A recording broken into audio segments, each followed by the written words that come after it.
Going gray, President Trump matches his hair to his home as he shows off white roots at the White House. President Trump's eternally blonde bouffant was looking a bit more like a gray garden on Monday as he returned to Washington, D.C.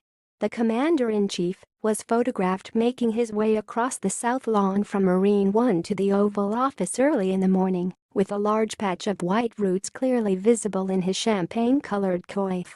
There was no change, however, to the styling of President Trump's hair, who combed over his dome with some of the lengthy locks on the side of his head, then folded up and tucked away the rest with an origami-like precision that gave them the appearance of a paper crane.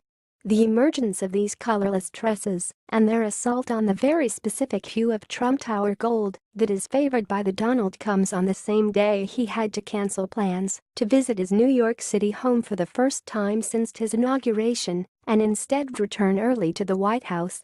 It has now been 17 years since President Trump first went blonde at the turn of the century, and he has gone lighter and lighter recently as his skin gets darker and darker. It is a no-fuss process too, with the First Lady reportedly in charge of freshening up and coloring her husband's locks.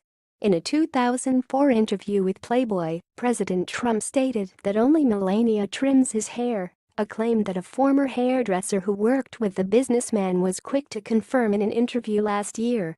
He does it himself.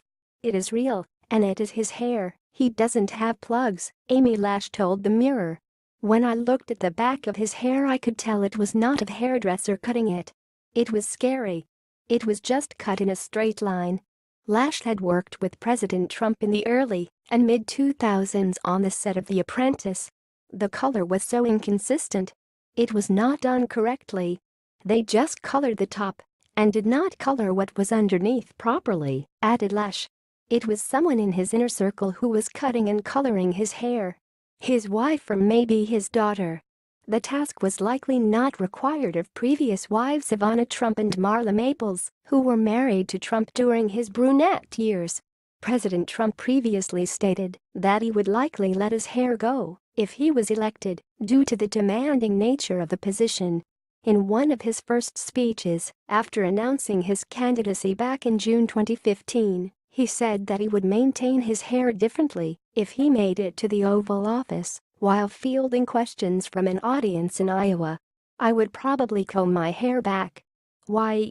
Because this thing is too hard to comb, said the then long shot in the 17-candidate Republican primary. I wouldn't have time, because if I were in the White House, I'd be working my A off.